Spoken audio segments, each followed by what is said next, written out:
Good morning, everybody. We are in Mark 12 this morning. We are joined by a flock of poultry making its way this way. So we may need to employ the judicious use of lead to sanctify the immediate area. Mark 12.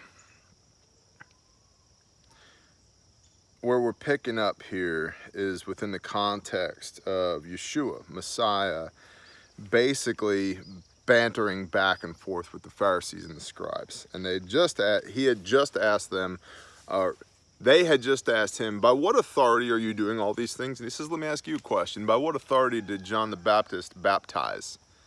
And they're like, well, we can't say that it was by the authority of the Most High, because then they'd say, well, how come you didn't believe him? And we can't say it was by the authority of the people, because the people held him as a prophet, and then the people will be in an uproar and they could murder us.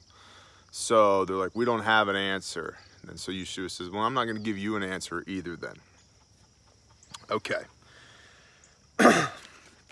And then Yeshua, began to speak to them in parables, saying, a man planted a vineyard, and he put a hedge around it, and dug a vat for the winepress, and built a watchtower, and let it out to farmers, and went away. So this guy plants a vineyard, builds a hedge around it, he dug a vat for the winepress, and he built a watchtower, did all the work, and then he let it out to these farmers, and he left. So he did all the setup, he built this whole thing, right? And then he's like, I'll let these farmers take care of it. And at harvest time, he sent a servant, the man who did all the work, sent a servant at harvest time to the farmers to receive some of the fruit of the vineyard from the farmers. And the farmers seized him and beat him and sent him away empty-handed. And again he sent them another servant, and throwing stones at him, they wounded him in the head and sent him away, having insulted him. Who was wounded in the head? Just saying. And again he sent another, and they killed him and many others, beating some and killing some. He had one more son, his beloved. He sent him last of all, saying, they shall respect my son. But those farmers said among themselves, this is the heir. Come, let us kill him, and the inheritance shall be ours. So they took him, and they killed him, and threw him out of the vineyard. What then shall the owner of the vineyard do? He shall come and destroy the farmers, and give the vineyard to others. Have you not read the scripture? The stone which the builders rejected has become the chief cornerstone. This was from Yahweh, and it is marvelous in our eyes. This is Psalms 118, 22, 23. So Yeshua is quoting the Psalms at him, which actually this whole vineyard thing is Psalms 80 and also Isaiah 5. So once again, we have proof here that Yeshua not only taught and preached the Old Testament, the Torah, and the prophets, but he had command over them, which he had to have because he was constantly doing battle with the Pharisees, Sadducees, the scribes, the priests. So he had to know his way around this stuff, which he could do because Matthew 5:17, he embodied it. He fulfilled it, plerau, embodied it. So yes, the Greek word is plerau, and it means that he physically was it. That is the meaning of fulfilled in that context with that word. It's like, to a much greater degree, but forgive the analogy, it's like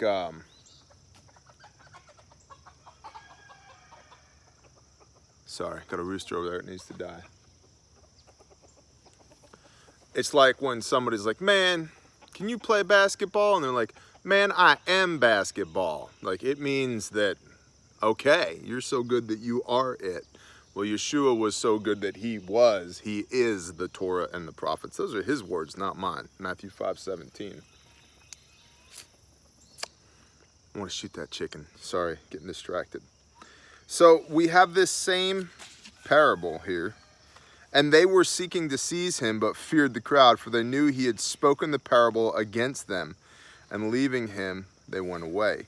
So if you just flip over to Matthew 21, verse 33. Matthew 21, verse 33. And you'll see the same thing. Here another parable. There was a certain man, a householder, who planted a vineyard and placed a hedge around it and dug a wine press in it and built a watchtower. Okay, so this is the parable of the wicked tenants. The servants that were sent repeatedly, those are the prophets. The son that was sent to the farmers, that's Yeshua. The farmers are the Pharisees. The Pharisees, the Sadducees, the scribes, the priests. And the vineyard is heaven. So if we understand this, okay, this heaven, the kingdom, right, that these farmers have taken control over was established by somebody else. Get that. That matters. A householder, this man, in this case, we'll say the creator, planted a vineyard and placed a hedge around it and dug a wine press and built a watchtower, set it all up. And then these tenants, these farmers, come and they take hold of it, make it their own. These farmers being the Pharisees. And the servants come and they say, hey, we're here on behalf of the guy who established this. We'd like a little bit of the fruit of the land. You should give back some of the fruit of the land back to he who established this. And so they were killed. They were beaten. They were beheaded. John the Baptist. And then the son of the man who established this kingdom, Yeshua, Messiah, shows up. And they kill him. Now, we believe in resurrection, but they kill him. And then so, we see here, what then shall the owner of the vineyard do? He shall come and destroy the farmers, the Pharisees, and give the vineyard to others. Now this turn of phrase right here, this parable has been used repeatedly throughout the Christian church to say, look, see, it's this legalistic doctrine, the Pharisees, that's been done away with. In fact, we have this teaching right here in the parable of the vineyard that Messiah himself says, man, that's done away with. The Father's going to come back and he's going to get rid of all these Pharisees. And this has been set aside for others. And that other is the church. Let's talk about that.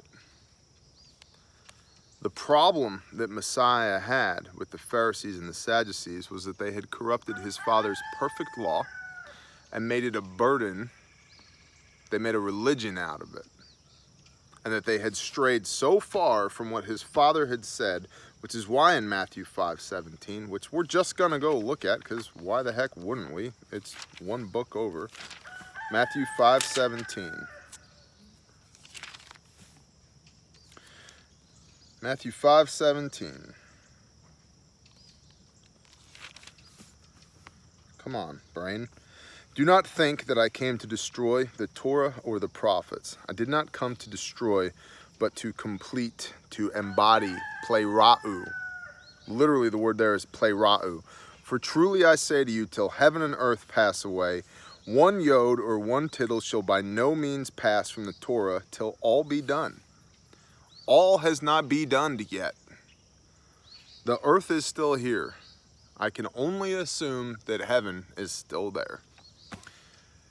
All has not been done. And people say, well, yeah, it was done on the cross. That's what he's talking about. Well, if that's the case, heaven and earth will have passed away as well. And they have not. So that's not what he's talking about. So the Torah and the prophets have not passed away. And the argument that Yeshua had against the Pharisees can pretty much be summed up. We'll just go a little bit over Matthew 7:21. Not everyone who says to me, Master, Master, shall enter into the reign of the heavens, but he who is doing the desire of my Father in the heavens. Many shall say to me in that day, Master, Master, have we not prophesied in your name, and cast out demons in your name, and done many mighty works in your name? And then I shall declare to them, I never knew you. Depart from me, you who work lawlessness. Therefore, everyone who hears these words of mine and does them shall be like a wise man who built his house on the rock. Now, I know we're doing a lot of flipping here, but just please, especially for y'all that are new to the channel and are like, what the heck is up with this guy? Go to 1 John 3:4.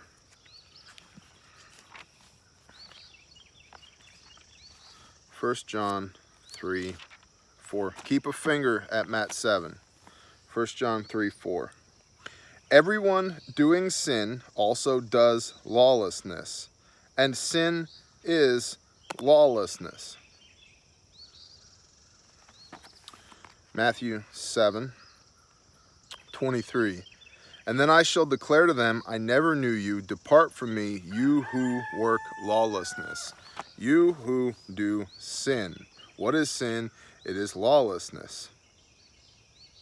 What is lawlessness? What is the law?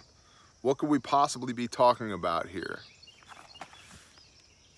Messiah tells us in 5:17, do not think that I came to destroy the Torah or the prophets. I did not come to destroy, but to complete. For truly I say to you, till heaven and earth pass away, one yod or one tittle shall by no means pass from the Torah till all be done.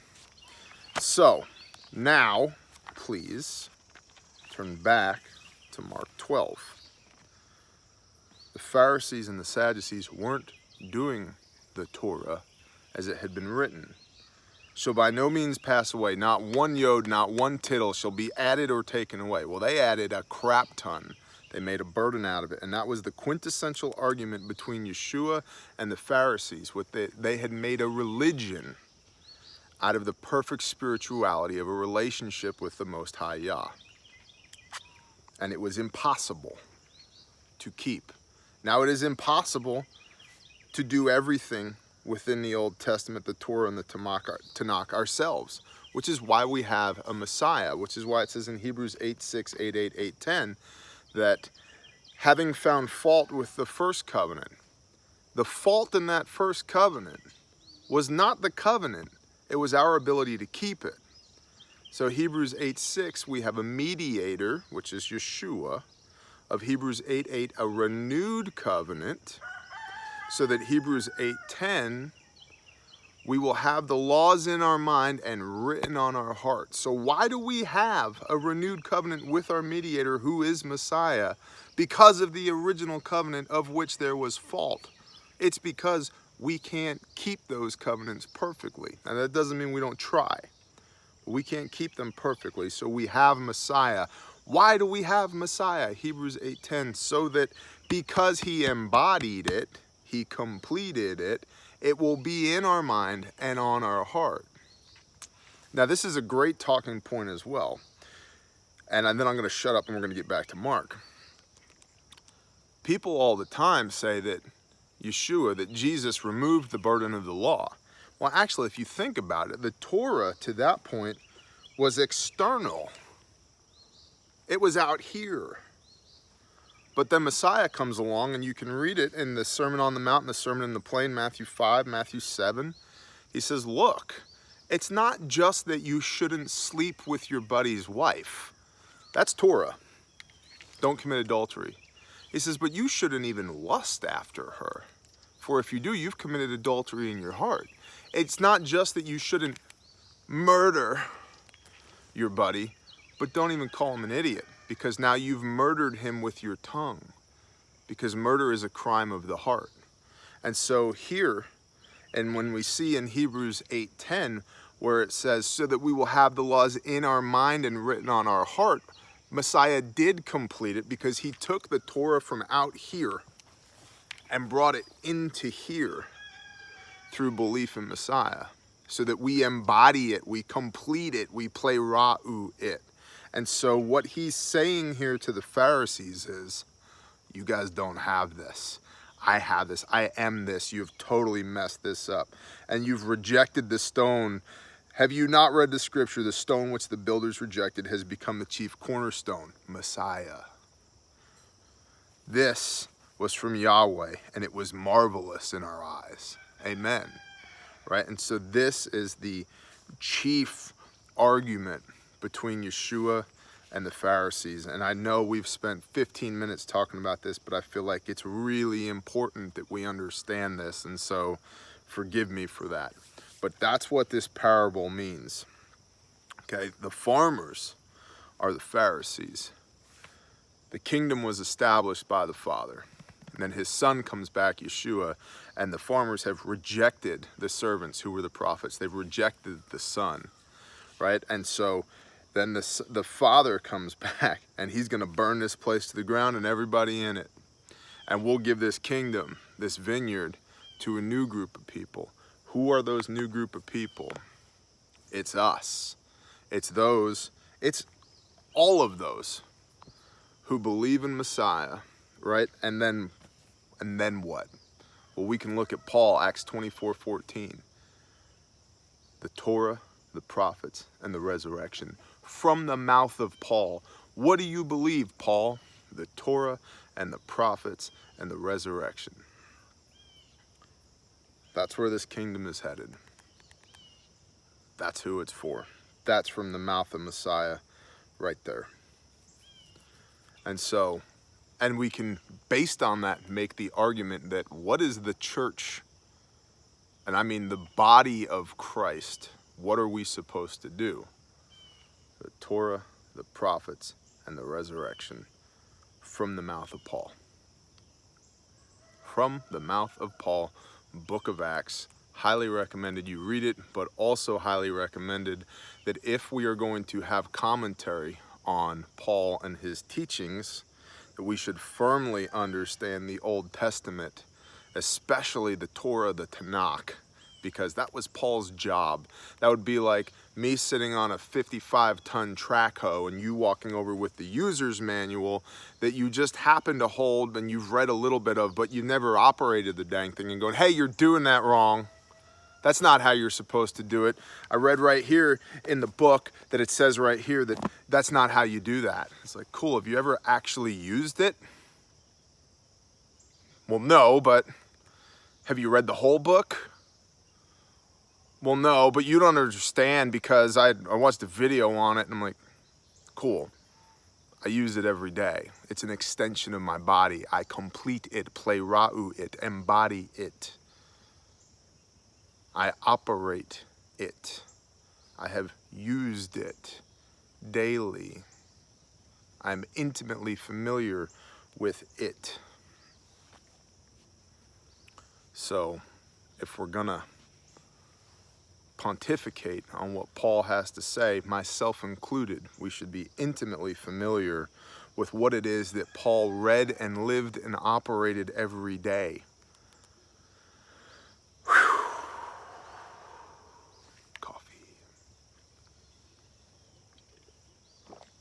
I have a feeling this is going to be a one-chapter reading. Sorry, y'all. And they were seeking to seize him, but feared the crowd, for they knew he had spoken the parable against them. And leaving him, they went away. And they sent to him some of the Pharisees and the Herodians to catch him in a word, to trip him up. They're going to debate him. And when they came, they said to him, Teacher, we know that you are true, and it does not concern you about anyone, for you are not partial to any, but teach the way of Elohim in truth. Is it right to pay taxes to Caesar or not?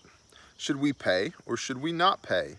And he, Yeshua, knowing their hypocrisy, said to them, Why do you try me? Bring me a denarius to look at. Hand me a coin. Okay. So Yeshua said to them, Give to Caesar what is Caesar's, and to Elohim what is Elohim's. And they marveled at him. Why did he say that? This is a quarter. But he's basically saying, whose picture's on that coin? Give to Washington what is Washington's, and give to Elohim what is Elohim's. That's what he's saying here. He said, let me see that coin. Whose face is that? Is that Caesar's? Yep. Give to Caesar what is Caesar's. Give to God what is God's.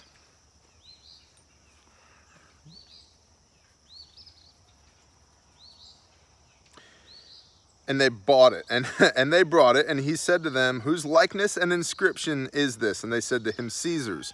So Yeshua said to them, give to Caesar what is Caesar's, and to Elohim what is Elohim's. And they marveled at him. And the Sadducees, why are they don't believe in resurrection. That's why they're sad, you see. I know, worst joke ever in the history of Bible teachings.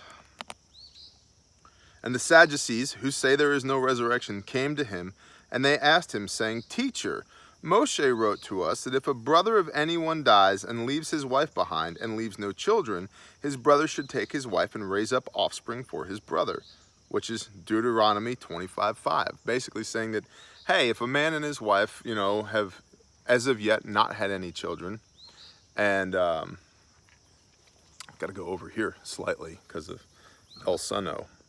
There we go. Have not had any children, and the man passes away. Isn't it his brother's responsibility to go and try and make some babies? And they said, so there were 7 brothers, and the first took a wife and died, leaving no offspring. And the second took her, and he died, leaving no offspring, and the third likewise. And the 7 left no offspring. Last of all, the woman died too. So 7 brothers, each one of them shacks up with this lady. Each one of them fails to produce an heir, and then all of them are dead. Which is entirely possible, right? This is plausible. As you can already see the lengths that they're going to trap Messiah in this. In the resurrection then, when they rise, whose wife shall she be? For 7 had her as a wife. Now, this is the question that the Sadducees are asking in the resurrection. Now, just go right back to verse 18. And the Sadducees, who say there is no resurrection, so their question is disingenuous. They're being jerks. And Yeshua answering said to them, is this not why you go astray? Because you do not know the scriptures, nor the power of Elohim? He's like, you've just proven it for me. This is why you guys go astray, because you don't know the scriptures, because you don't know the power of Elohim. Whew. Man, there are churches all over this country that need to hear that phrase spoken to them with power and authority. For when they rise from the dead, they neither marry nor are given in marriage, but they are as messengers in the heavens. And concerning the dead, that they might rise, have you not read in the book of Moshe at the bush, how Elohim spoke to him, saying, I am the Elohim of Abraham, the Elohim of Isaac, and the Elohim of Jacob. He is not the Elohim of the dead, but the Elohim of the living. You then go greatly astray. And one of the scribes coming near, hearing them reasoning together, knowing that he had answered them well, asked him, said, which is the first command of all? So of this conversation that's going on between Yeshua and this group over here, this group that was composed of Pharisees and Herodians, trying to catch him in a word, a scribe overhears this, and he comes over, knowing that Yeshua had answered them well. He's like, I'm getting it. He's starting to get it. So he asks Yeshua, which is the first command of all? And Yeshua answering him said, the first command is, hear, O Israel, Yahweh is our Elohim, Yahweh is one. Shema Yisrael, Yahweh Eloheinu, Yahweh Echad. Hear, O Israel, Yahweh is our God, Yahweh is one. That is Deuteronomy 6:4. That's called the Shema. Shema Yisrael, Yahweh Eloheinu, Yahweh Echad. We're gonna go there. Deuteronomy 6:4.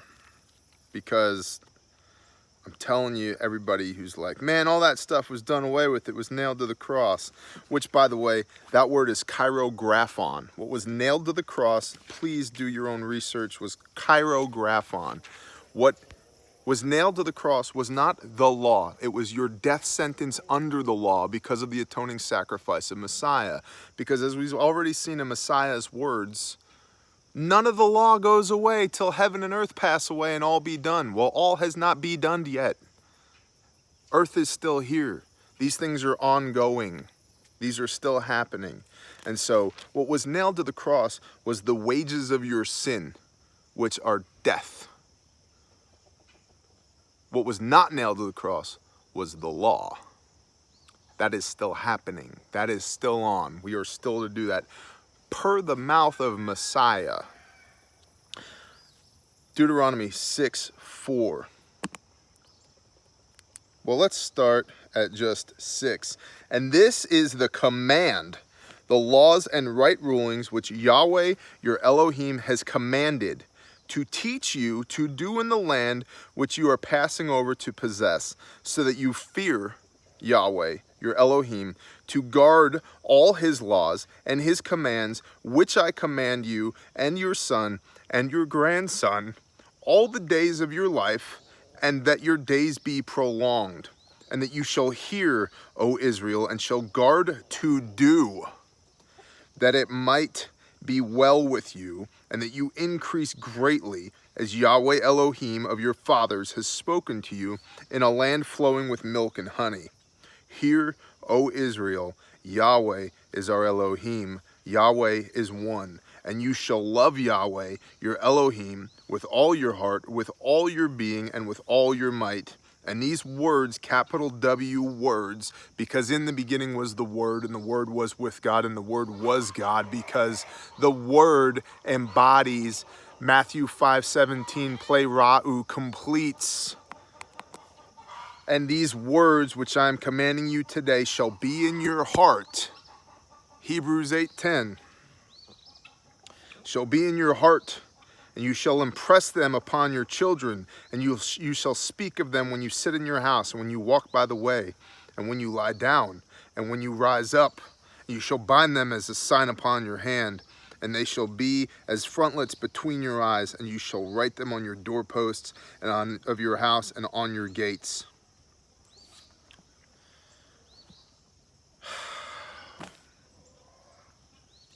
The entirety of this book points to Messiah. The entirety of this book lays out what our relationship with the Father is supposed to look like. And Messiah himself is the archetype for that relationship. And Messiah himself did these things and taught these things and preached these things to the very people who were trying to usurp the Father's authority and create a religion out of his word. And yet so many people are blind to it. I cannot believe how many people are blind to it. Why would we even do this? This is the command, the laws and the right rulings which Yahweh your Elohim has commanded to teach you to do in the land, so that you fear Yahweh your Elohim, to guard all his laws and his commands which I command you, you and your son and your grandson, all the days of your life, that your days be prolonged. We're doing it. We're going there. Go to Psalms 2.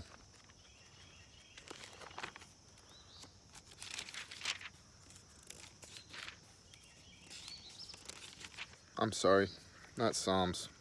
Proverbs. Proverbs 2.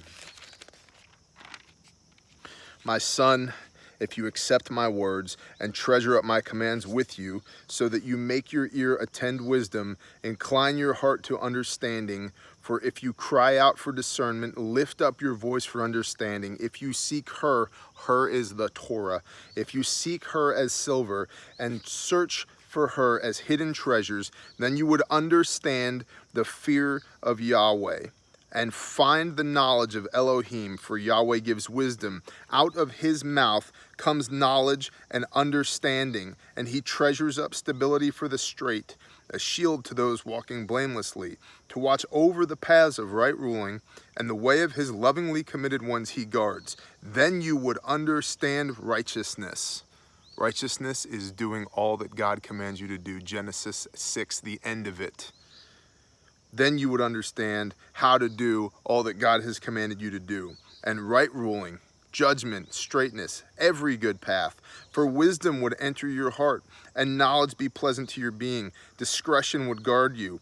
Understanding would watch over you. to deliver you from the evil way, from the man who speaks perversities, those who leave the paths of straightness to walk the ways of darkness, who would rejoice to do evil. They delight in the perversities of evil, whose paths are crooked, and they are perverted in their ways, to deliver you from the strange woman, from the foreigner who flatters with her words, who forsakes the companion of her youth, and who has forgotten the covenant of her Elohim.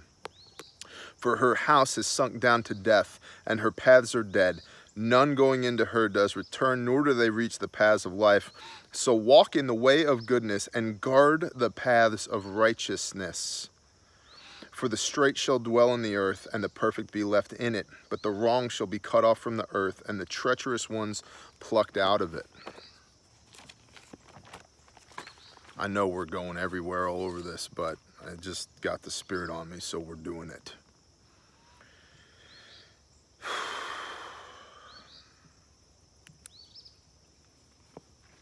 Which command is first of all? Mark 12:28. Which command is first of all? And Yeshua answering him said, the first of all commands is, Hear, O Israel, Yahweh is our Elohim, Yahweh is one. And you shall love Yahweh your Elohim with all your heart, with all your being, with all your mind, and with all your strength. This is the first command. And the second, like unto it, you shall love your neighbor as yourself. There is no command greater than these.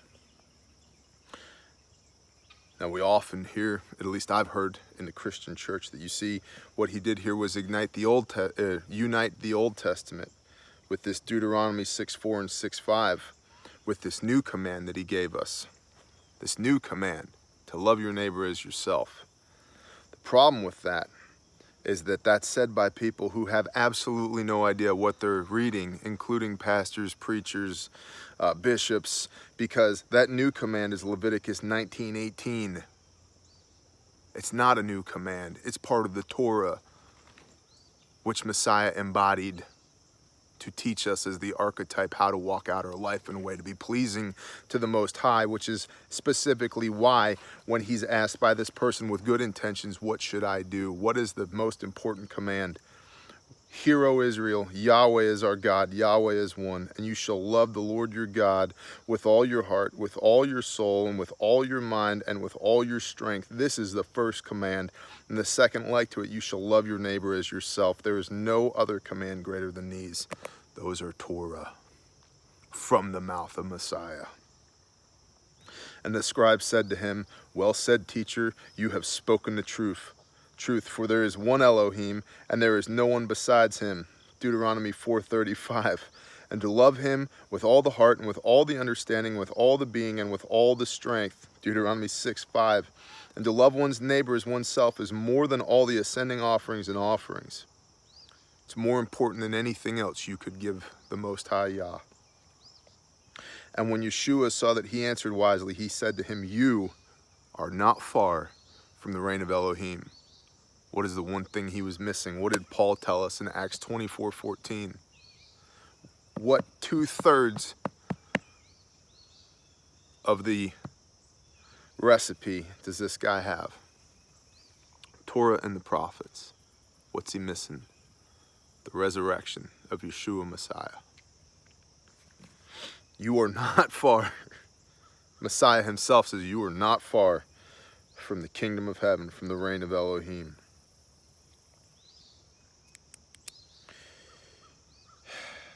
And after that, no one was bold enough to question him, Yeshua. And Yeshua responding said, while teaching in the set-apart place in the temple, How is it that the scribes say that the Messiah is the son of David? David himself said by the set-apart spirit, by the Ruach HaKodesh, Yahweh said to my master, Sit at my right hand until I make your enemies a footstool of your feet. David himself calls him master. In what way then is he his son? And the large crowd overheard him gladly. And in Yeshua's teaching, he was saying to them, Beware of the scribes who like to walk around in long robes and like greetings in the marketplaces, and the best seats in the congregation and the best places at the feasts, who are devouring widows' houses, and for a show make long prayers. These shall receive greater judgment. book of James, which is just before the book of Hebrews, or I'm sorry, no it's not, after the book of Hebrews? I believe it's after. Where is it? There it is. Yeah, after the book of Hebrews. James 3. I got two turkeys looking at me like, dude, what are you doing? Reading my Bible, turkey, get out of here. James 3:1. Not many of you should become teachers, my brothers, knowing that we shall receive greater judgment. Mark 12. Who are devouring widows' houses, and for show make long prayers, these shall receive greater judgment. And sitting opposite the treasury, he saw how the people put copper into the treasury, and many rich ones put in much. And a poor widow came and threw in 2 small copper coins, which amount to a cent. And calling near his taught ones, he said to them, truly I say to you, that this poor widow has put in more than all those putting into the treasury. For they all put in out of excess, but she put in out of poverty. She put in all that she had, her entire livelihood. That's the end of Mark 12. We're going to end there today. But Yeshua here makes the point. We talked recently about tithing, giving until it hurts. We should. She's giving all that she has. Everybody else is giving a portion of what they can afford to give. And I've talked before about how the Father feels about our half-assed attempts to appease him. That's not what he wants. And how do we know that? And why is Messiah praising this poor widow? Because we're told right here, and you shall love the Lord your God with all your heart, with all your being, and with all your mind, and with all your strength, with everything you've got. Not just what's convenient to give away. Not what's easy for you. With everything you've got.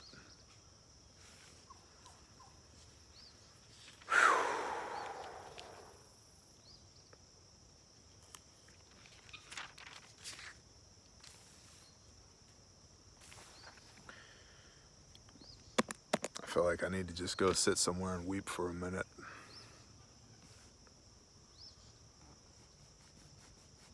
Bless y'all. Shalom.